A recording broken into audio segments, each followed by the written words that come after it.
ये काम भोग शब्द क्रिया की तो बात जाने दो, मेरे कान में भी ये शब्द न पड़ने पावे।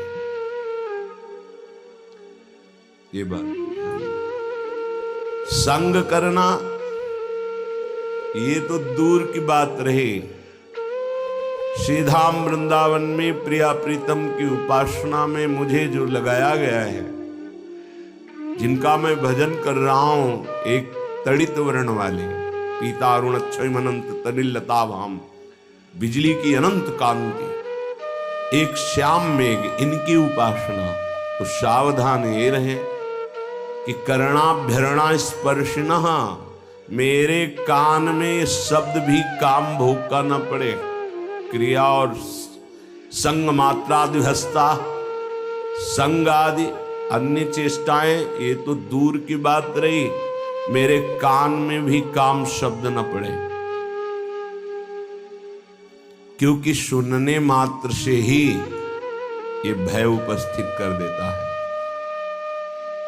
कुछ ही दिन की बात है, वो स्मार्ट मोबाइल के कारण उन्होंने अपने शरीर को पूरा कर दिया। साधक थे, उन्होंने सुसाइड नोट में लिखा कि मैं अपने शरीर को इसलिए नष्ट कर रहा हूं क्योंकि इस मोबाइल से मैंने गंदी बातें देखी और वो मेरे मन को बहुत मथित कर रही हैं। मैं जीने की आशा छोड़ चुका हूं। किसी का इसमें कोई दोष नहीं और अपने शरीर को पूरा। हम तो आंतरिक उस वृत्ति को प्रणाम करते हैं जो इस ग्लानि से युक्त हुई, लेकिन उस अज्ञान को नकारते हैं कि ऐसा नहीं होना चाहिए। हमसे गलती हो जाती है, लेकिन हमारा गलती का सुधार का अवसर है, हमारा शरीर का त्यागने का अधिकार नहीं है। क्योंकि आत्महनन गति बहुत दुर्गति होती है। ये कोई निर्णायक फैसला थोड़ी हो गया कि इससे हम मोक्ष पदवी प्राप्त कर लेंगे, परम पद नहीं। बड़ी से भी बड़ी गलती हो गई, हम क्षमा चाहते हैं प्रभु से, समाज से, अपने से भी, और हम आगे बढ़े, अपने को भी क्षमा करें। गलती हो गई, इस तरह का कोई कदम उठा लेना विवेक नहीं कहलाता। इसलिए महापुरुषों ने जो कहा उसको समझो। करणाभ्यरणा स्पर्शिनः स्त्रीति वर्णा दप्युतृष्टाः संग मात्रादिहस्ताः। एक काम भोग की वार्ता हमारे कान में भी स्पर्श नहीं करनी चाहिए। वैसे जिनको बहुत आवश्यक कार्य है, अगर वो छोटे वाले मोबाइल रखें तो बहुत अच्छा रहेगा, जो स्क्रीन नहीं है जिसमें।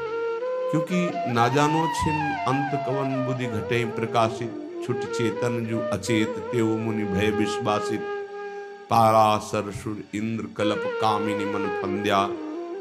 ऐसा बुद्धि बहुत नीच है, एक कब क्या निर्णय कर दे, भगवान बचावे, इसका कोई भरोसा नहीं। ये सबसे बड़े दगाबाज दो अंदर बैठे, मन और बुद्धि, इन पर कभी विश्वास न करे। बहुत नीच है ये, बहुत नीच है ये। जब तक ये भजन करके भगवत प्राप्ति नहीं कर लेते, तब तक इनका विश्वास करना मानो अपने आप को नष्ट करना है। ना अपने मन पर विश्वास, ना अपनी बुद्धि पर विश्वास। छाती जलती रहती है, हृदय रोता रहता है, परमार्थ का पथिक लड़खड़ा के ऐसे गड्ढे पे गिरता है, उठना मुश्किल होता है। क्या जीवन का नाश कर देना किसी समस्या का समाधान हो सकता है क्या? नहीं। चलने वाला ही गिरता है, लड़ने वाला ही हारता है, इसलिए हारने वाला ही एक दिन विजेता बनता है। देखो ये संसारी पुरुष नहीं जानते, हाय ऐसा हो गया। आप तो दिन भर रात दिन उसी विषय में पड़े हो। कोई साधक यदि साधन मार्ग में चल रहा है, थोड़ा फिसल गया, थोड़ा चूक हो गई, तो हाय कहने की जरूरत नहीं, उसको ढांढस बंधाने की जरूरत है, धैर्य बंधाने। कोई बात नहीं, आप आगे बढ़िए। कुछ नहीं हुआ, ठीक है, सब ठीक हो जाएगा। ये यात्रा है, बहुत भूल भुलैया की यात्रा है, बहुत फिसलन है माया की, इसलिए एक दूसरे को सहयोग करके निकलना है। जब तक भगवत साक्षात्कार न हो जाए, साधक को एकांत कमरे में अकेले नहीं रहना चाहिए, समुदाय में रहना चाहिए। साधु समुदाय, कलौ संघौ शक्ति। समुदाय से क्या होता है कि एक दूसरे की नजर है। अच्छा, हमारे अंदर कोई गलती हुई तो हम एक दूसरे साधक से निवेदन कर सकते हैं, वो हमको समझा सकता है। अकेले में जो चिंतन फंसा वो फंस गया, और वो चिंतन ना निकल पाया। वैसे सबसे प्रार्थना है, हर समस्या का समाधान है, हर पाप का प्रायश्चित है, हर गलती के सुधारने का अवसर। कोई ऐसी गलती नहीं जिसका सुधार ना हो। कभी किसी से ऐसी गलती हो जाए तो आप अंदर जलिएगा मत, गुरुजनों से शेयर कीजिएगा। जो अपने गुरुजन हैं उनके सामने बात रखिएगा कि मेरे से गलती हो गई। अब अपने मन को खाली कर दीजिएगा। आपसे सही कहते हैं, हमारे प्रभु इतने करुणा में क्षमा करते हैं। अगर वो क्षमा न करे तो भगवत प्राप्ति किसी को ना हो। आप लोग नहीं समझते, किसी की भी जीवनी जो है वो शुक्ल पक्ष की लिखी जाती है। इसीलिए बड़े बड़े महापुरुष जब प्रभु के सामने विनय करते हैं तो मोसम कौन कुटिल खल कामी, जिन मुको तन दियो ताको न भजन कियो, ऐसो नोन हरामी। सूरदास जी महाराज, गोस्वामी तुलसीदास जी, जो मैं अपने अवगुण कहूं, बाढ़ई कथा पार नहीं लाऊं। ए भाई, अंदर की बात है, रो रो के इस मार्ग में विजय प्राप्त की जाती है। सबके हृदय को कोई ऐसा नहीं है, सबके लख बिरले पाए। बिरला कोई साधक पहचान पाता है कि हमारे अंदर ये पाप आ गया, ये दोष आ गया, ये गलती, प्रभु मेरे से गलती। सच्ची कहते हैं, अगर भगवान क्षमा ना करें तो कोई एक कदम भी परमार्थ पे नहीं चल सकता। निराश होने की जरूरत नहीं, ये नहीं देखना कि वो बहुत आगे बढ़ चुके हैं। तुमसे सच्ची कहते हैं, हृदय की बात कहते हैं। जिसे तुम बहुत आगे बढ़ा हुआ और जानते हो, भगवत कृपा से केवल है, केवल भगवत। वो भगवत कृपा आपके ऊपर नहीं हो सकती क्या? क्या आप महान नहीं बन सकते हैं क्या? महान के अंश हैं, महान के पुत्र हैं, आप भी महान बन सकते हैं। गलती हो गई, त्रुटि हो गई, उसके लिए रास्ता है, प्रायश्चित है, दंड विधान है, क्षमा विधान है। लेकिन शरीर को पूरा कर देना ये कोई विवेक नहीं रहा। कभी किसी उपासक से, किसी के भी मन में कुछ भी ऐसा चल रहा हो कि वो तुम्हें जला रहा है, तुम निकल नहीं पा रहे हो, श्री जी से कहो, गुरुजनों से कहो, निकल जाओगे। अगर विवेक काम करे तो ध्यान ही मत दो उसकी तरफ, निकल जाओगे। ऐसा नहीं कि उसमें डूब जाओ, उसी चिंतन में डूब जाओ। इसीलिए हम कहते हैं, एक एकांत कमरे में रहकर साधना करता है, एक रोज सत्संग करता है, बड़ा अंतर होगा, बड़ा अंतर होगा। सत्संगी कलावान हो जाएगा। क्या युक्ति आ जाएगी बचने की, उसकी किस विकार से, किस भावना से कैसे बचा जाता है। और वो बहुत जरूरी है भजन में। अगर भजन में युक्ति नहीं तो मुक्ति होना बहुत कठिन है। इसलिए साधु संग किया जाता है कि उनके अनुभव, उनकी युक्तियां हमको विचारों से बचा सके। हमारे अंदर विचारों का जाल फेंका जाता है, जो मन बुद्धि है वो विचारों के जाल में हमको फंसाती है। हमें बचना है। थोड़ी सी चूक हमारे पूरे जीवन को नष्ट कर देती है। थोड़ा सा मनोरंजन हमारे जीवन को असमर्थ बना देता है। इसलिए समस्त साधकों से, उपासिकाओं से, सबसे, वो गृहस्थ हो या विरक्त हो, सबसे प्रार्थना है, एक बार हिम्मत करके निकल चलो। एक बार। हरि गुरु ऐसे कृपालु हैं कि आप जैसी आकांक्षा करोगे, जो इच्छा करी हो मन माही, हरि प्रसाद कछ दुर्लभ नाही। पर हम इच्छा त्यागने के लिए ही भगवत मार्ग का वर्ण किए हैं। इच्छाओं का शमन करके, दमन करके हम भगवत प्राप्ति करें।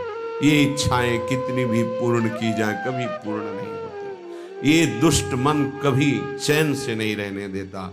ये हर समय संकल्प विकल्प बनाते हुए सब प्राणियों को अधीन किए हुए है।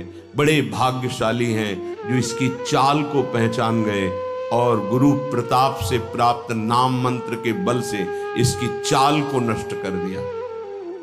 श्रीपाद कितनी सावधानी की बात कह रहे हैं। करणाभ्यरणा स्पर्शिणः, मेरे कान में भी ये शब्द नहीं पड़े। हे प्रियालाल, ऐसी कृपा करो कि मेरे कान में भी काम भोग की बातें ना पड़े। और जो मोबाइल में देखेंगे फिर कैसे चलता है। इसीलिए बहुत विचारणीय विषय है, सावधान। हम हृदय से पीड़ित होकर के कह रहे हैं कि आपके पास यदि वो स्मार्ट मोबाइल है और आपकी क्षमता ऐसी नहीं कि आप अपने मन को रोक सके, तो कृपया आप मोबाइल को चेंज कर लें, बदल लें। आपको आवश्यक है छोटा वाला रख लें, बड़ा वाला पारिवारिक जनों को दे दें या हटा दें। क्योंकि आज हमारी बुद्धि शुद्ध है, कल हमारी बुद्धि कुछ देखना चाहेगी। अगर हम देख लिए तो हमारा मनन बनेगा, मनन बनेगा तो फिर हम असहनीय हो जाएंगे, हम सहन नहीं कर पाएंगे। सहत सहत बाढ़े भगति गृह तन गुरु हितगार, सहन करने वाला भक्ति मार्ग में आगे बढ़ता है और टूट गया तो संसार में रह जाता है। इसलिए प्रायः साधक बहुत सावधान रहते हैं, पर ये असावधानी चूंकि स्वाभाविक सहज में हो जाएगी। हमारे पास रखा है ना मोबाइल, उन्होंने अपने उसमें लिखा कि मैं इस इंटरनेट और इस मोबाइल के कारण ऐसा, तो मुझे इस बात पर बहुत कल से विचार हुआ। मतलब बड़ा एक तो ये दुख हुआ कि ऐसा नहीं होना चाहिए था, उसके लिए समाधान है। हम ऐसा क्यों करें, मोबाइल को यमुना जी में फेंक दें, कसम खाएं, नियम लें कि मोबाइल रखेंगे। हमें लगता है 25-30 वर्ष से मोबाइल की रचना हुई, पहले तो नहीं थी। तो क्या पहले भारत में कोई जीवित नहीं था क्या मोबाइल के बिना? क्या कोई चल नहीं रहा था क्या मोबाइल के बिना? क्या कोई समस्याएं सबको घेर रही थी? हमें लगता है जब से ये बढ़ा तो समस्याएं बढ़ गई। क्या समस्या? ना हम चैन से विश्राम कर सकते हैं, ना हम कहीं अपने हृदय को प्रभु की तरफ लगा सकते हैं। जहाँ एकांत हुआ उसी में लग गए, वो रील देख रहे हैं, गेम देख रहे हैं, सीरियल, अब तो पूरा सब उसी में संसार भरा हुआ है। बहुत सावधान।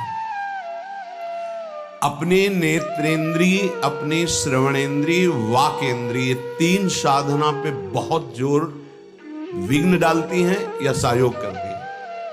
नेत्रेंद्रिय देखना, श्रवणेंद्रिय सुनना और वाकेंद्रिय बोलना, इन तीन का बहुत बड़ा योगदान है।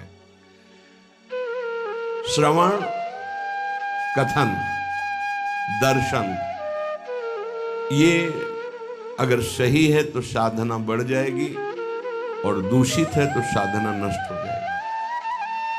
स्वाभाविक आप समझना, अगर हमारे पास विषय सामग्री है तो हम लाख कोशिश करें, मन को नहीं रोक सकते, वो विषय सामग्री में गिर ही जाएगा। नहीं नहीं नहीं नहीं हो गए, पक्का समझ लीजिए। मोबाइल में पूरे विश्व का विषय भरा हुआ है। अगर आप उसका सदुपयोग करें तो सत्संग भी है बड़े बड़े महापुरुषों की, लेकिन सदुपयोग करने की लालसा कम, दुरुपयोग करने की लालसा ज्यादा हमारे अंदर भरी हुई है। तो हमसे ऐसी चूक ना हो। अगर ऐसी चूक हो भी जाए तो आप निराश मत होना, प्रार्थना है आपसे, कुछ नहीं बिगड़ेगा। अगर अंतिम बन गया तो सब बन गया। आपको निराश नहीं होना है, आपको किसी महापुरुष से तत्काल निवेदन करना है, अपनी बात रखनी है, आनंदित हो जाओगे, कुछ नहीं बिगड़ा। अरे घोर वैश्यागामी, घोर पापाचारी को भगवत प्राप्ति हो सकती है, तो ये ऐसी कोई बात दिमाग में न लावे। भगवान के वचन है, अपिचेत सुदुराचारो भजते माम अनन्य भाग साधुरिव समंतव्या सम्यक व्यवसिता। ऐसा सुदुराचारी माने सांगोपांग दुराचार करने वाला। शरीर को नष्ट कर देना एक कोई विवेक नहीं, कोरी मूर्खता है। बहुत दुर्लभ मानव देह मिला है। अगर हमसे गलती हो जाती है तो हमारे प्रभु बहुत करुणामय है, क्षमा करते हैं। लेकिन ये गलती, ये तो हमारे लिए क्षमा की कोई स्थान ही नहीं रह गया, कोई प्रार्थना ही नहीं रह गई। बिल्कुल कभी कोई निराश ना हो, किसी भी विषय में फंसा हो, किसी भी दोष में फंसा हो, किसी भी नाना प्रकार के प्रापंचिक प्रवृत्तियों में फंसा हो, घबराना नहीं, निराश मत होना। एक मार्ग है, अभी अवसर है, आप भगवत प्राप्ति कर सकते हैं, बिल्कुल प्रसन्न हो जाना।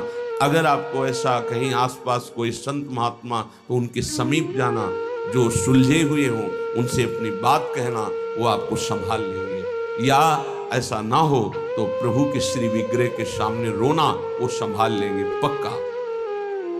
ये काम जब राग से उत्पन्न होता है तो ये केवल पाप ही कराएगा। भगवान महासनो महापापमा, ये महापापी काम पापात्मा है, ये उसे पापात्मा बना देता है जिसके हृदय पर अपना अधिकार कर। महासनो कभी तृप्त होने वाला नहीं है। अगर इसकी पूर्ति न हो तो विद्धेनमी वैरिणम, ये क्रोध रूप धारण कर लेता है, दुश्मन की तरह बर्ताव हो जाता है। देखो कितना बड़ा दुश्मन, साधना छूटी, जीवन छूटा, अब क्या परिणाम ठाकुर जी जाने। ये महान दुश्मन कामेश क्रोधेश रजोगुण समुद्भवा, इसकी व्याख्या पीछे हो चुकी है। उपासक की पहली दशा में जैसे अग्नि के ऊपर धुआं छा जाए, ऐसे जब काम जागृत होता है तो उसको पता है कि गलत है, नहीं करना चाहिए, पर वो धुआं जैसे फूंक लगे तो अग्नि प्रज्वलित हो जाए। ऐसे अगर पहली अवस्था में विवेक काम कर गया तो बचा ले जाएगा अपने को।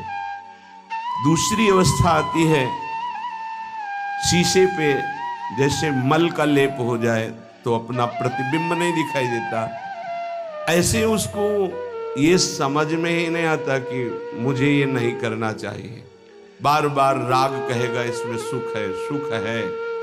अगर वो कोशिश करे तो हट सकता है, तीसरे में नहीं। तीसरा है जैसे जेर से ढका हुआ गर्भ, निर्णय करने की शक्ति ही खत्म हो जाती है।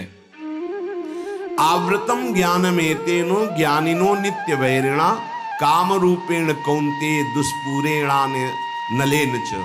हे कुंती नंदन, ये अग्नि के समान कभी तृप्त ना होने वाला काम, ये ज्ञानियों का नित्य दुश्मन है, ये नित्य बैरी है, ये ज्ञान को ढक करके नष्ट कर देता है पक्का।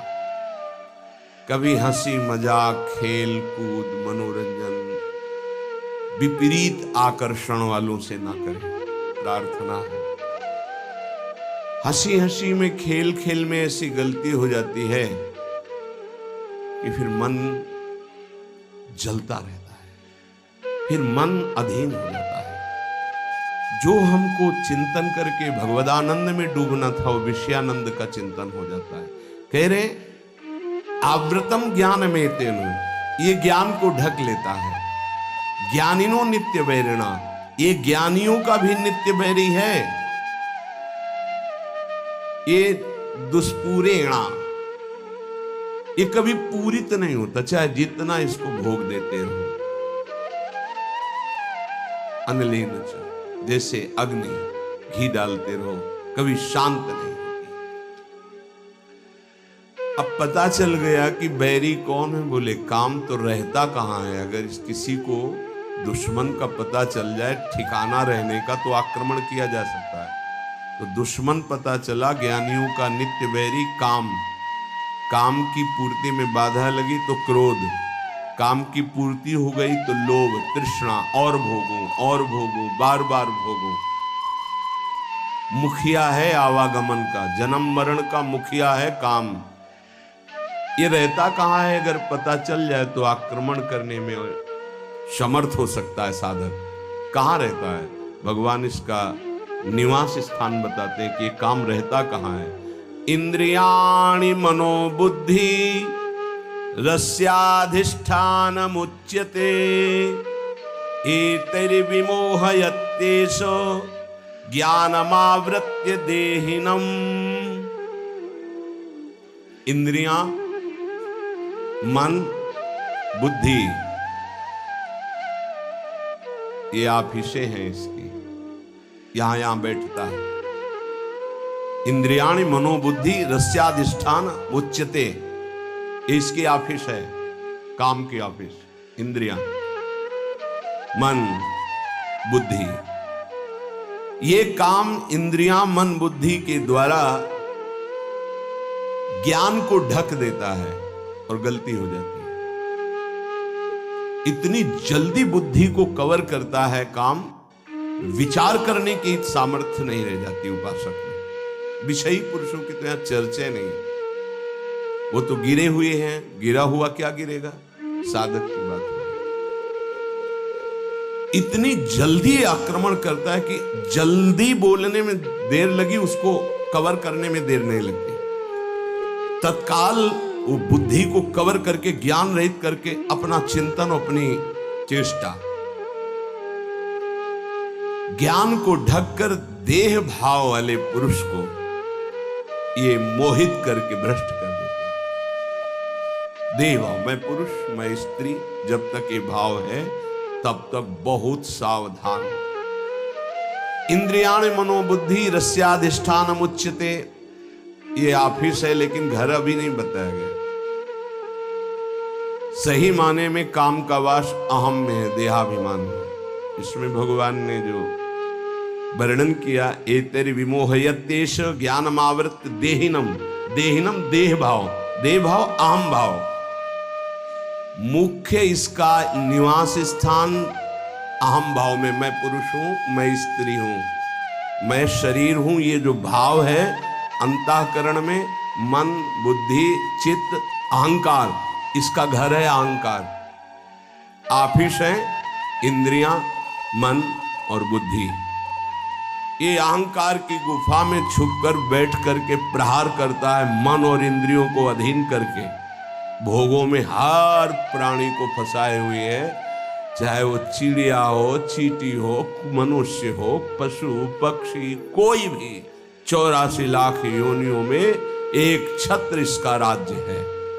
वही बचते हैं जो भगवान के आश्रित और भगवत शास्त्र की, गुरुजनों की अक्षरशः आज्ञा का पालन करते हैं।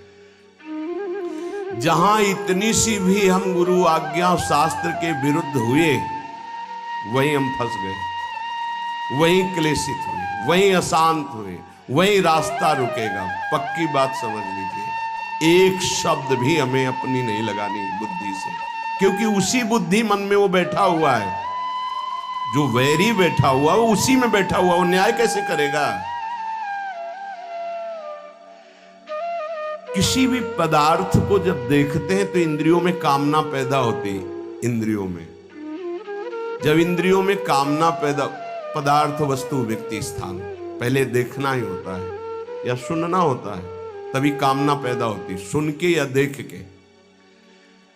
इंद्रियों में कामना पैदा होती है, इंद्रियां तत्काल मन को अधीन करती है, तो मन वो अपनी कामना में युक्त हो जाता है, जो इंद्री कामना की।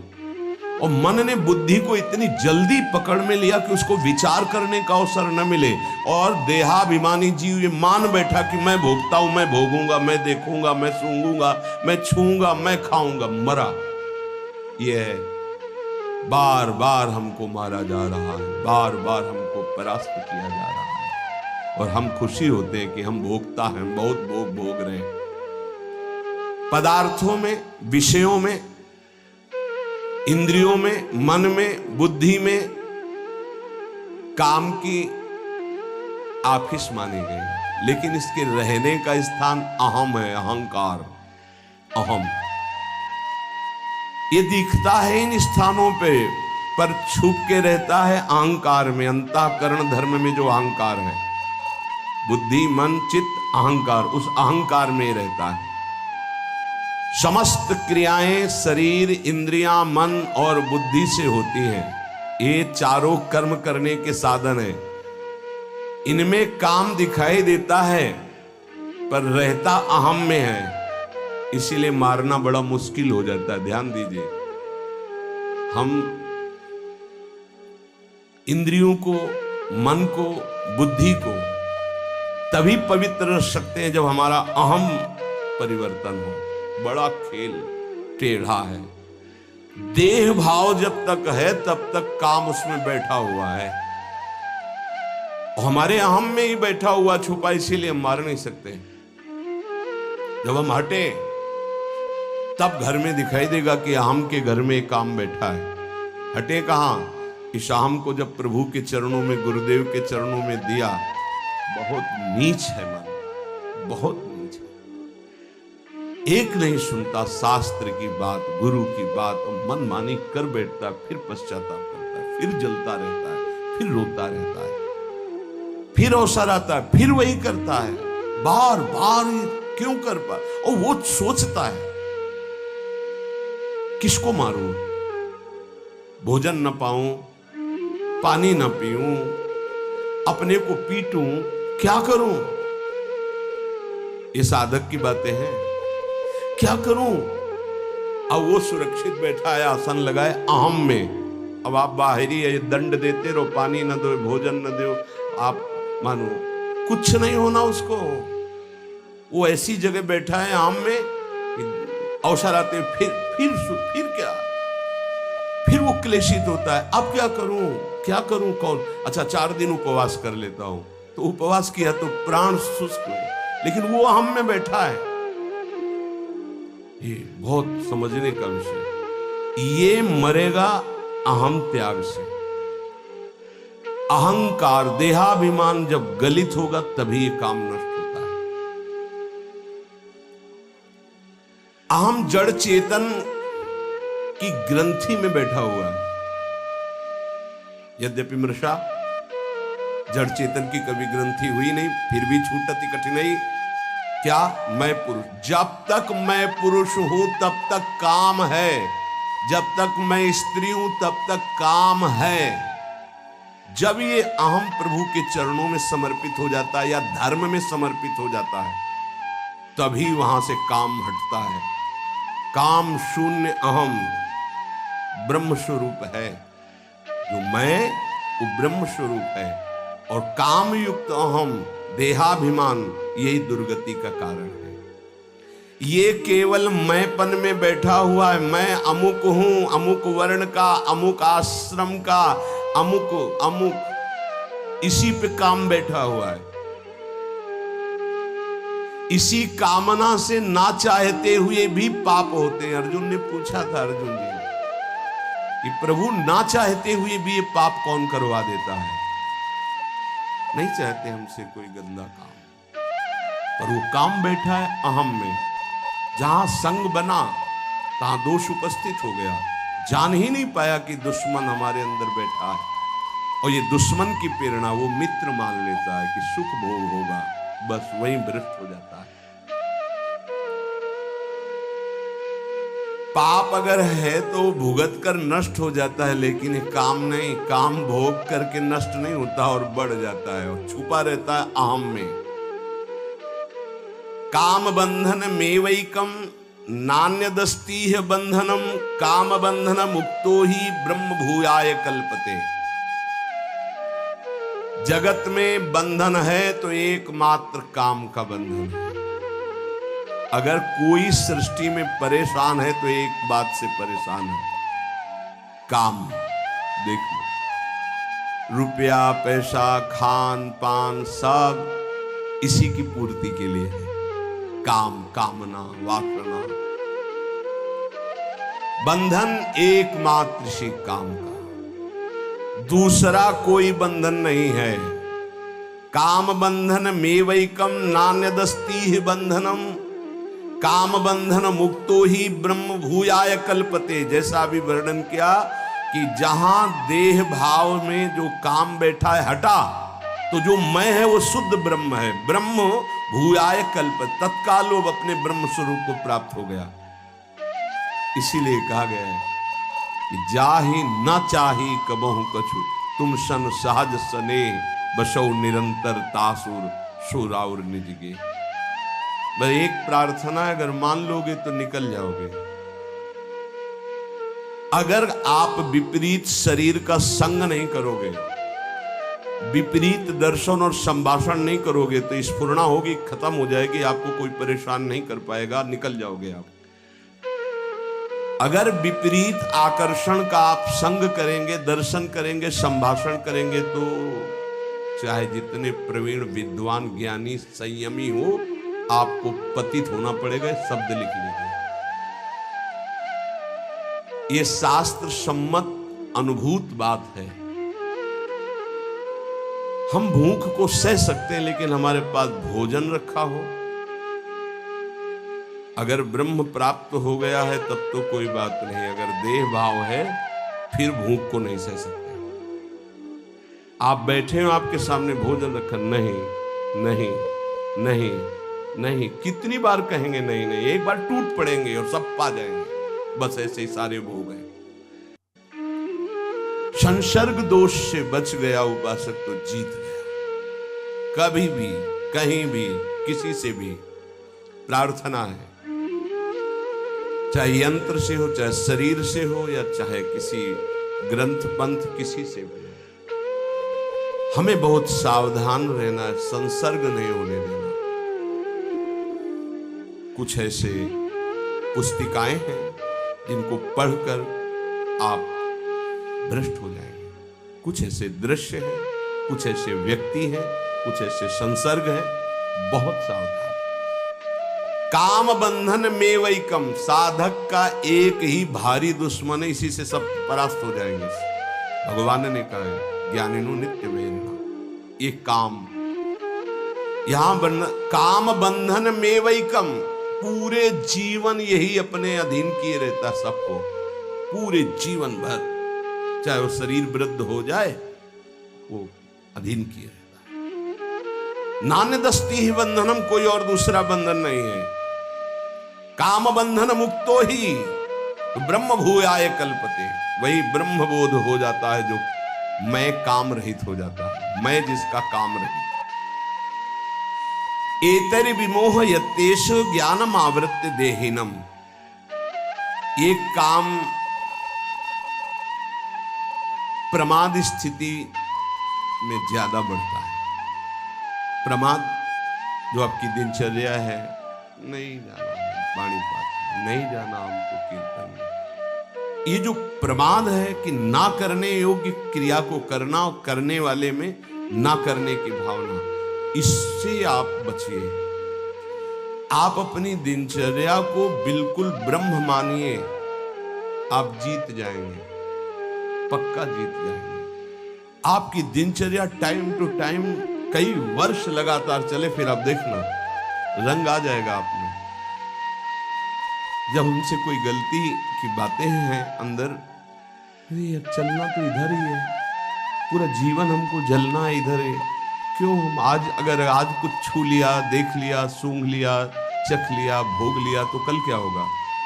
आखिरकार जलना तो पूरे जीवन है ना, तो हम थोड़ा और जल लेते हैं, फिर शांति के मार्ग में आगे बढ़ जाते हैं विचार के द्वारा। नहीं चाहिए। अच्छा, जिनके पास है सब भोग रहे हैं, वो मरना तो है ही ना, भोग छूटेंगे तो है ही ना। मरने के बाद क्या है? क्या कमाया आपने? हाथ खाली, वही अशुभ और शुभ कर्म, न भजन न सच्चिदानंद से प्रीति।